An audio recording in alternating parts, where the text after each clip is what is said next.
بسم اللہ الرحمن الرحیم۔ اسرائیل کی حرکتوں کا تسلسل ہے وہ یہ ہے کہ ان کو بیٹھے بٹھائے بڑے مزے سے کھانے مل رہے تھے، پانی مل رہا تھا، کہ انہوں نے کہا کہ موسیٰ علیہ السلام یہ ایک ہی کھانا کھا کے ہم تو اکتا گئے، ہم سے نہیں کھایا جاتا، ہمیں دال چاہیے، کوئی لہسن ہو، پیاز ہو، مسور ہو، کوئی اس طرح کی چیزیں ہوں۔ تو اللہ تعالیٰ نے فرمایا کہ اگر تمہیں یہی چاہیے، تمہیں اعلیٰ قسم کا کھانا مل رہا ہے، اس کے بدلے میں اگر تمہیں یہ ادنا قسم کا چاہیے تو پھر نکلو یہاں سے، میدان میں تو بیٹھے بٹھائے میرے حکم پہ بیٹھے ہو تو میری طرف سے رزق بھی مل رہا ہے، تو اگر یہی چاہیے تو پھر مصر جاؤ، یا تو ملک مصر مراد ہے اور یا کوئی اور یہاں پر شہر مراد ہے، اب وہاں جاؤ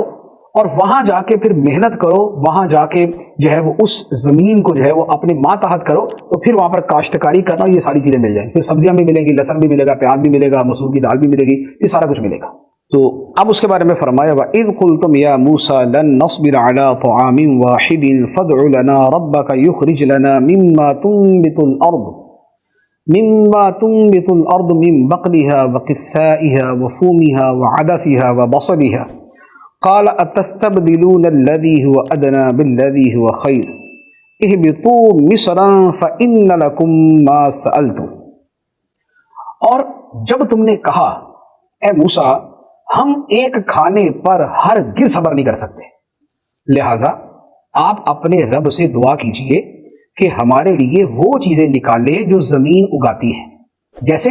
ساگ اور ککڑی اور گندم اور مسور کی دال اور پیاز۔ موسیٰ نے فرمایا کیا تم بہتر چیز کے بدلے میں گھٹیا چیزیں مانگتے ہو؟ اچھا پھر ملک مصر، یا فرمایا اچھا پھر کسی شہر میں قیام کرو، وہاں تمہیں وہ سب کچھ ملے گا جو تم نے مانگا ہے۔ تو یہ موسیٰ علیہ السلام نے ان کو فرما دیا۔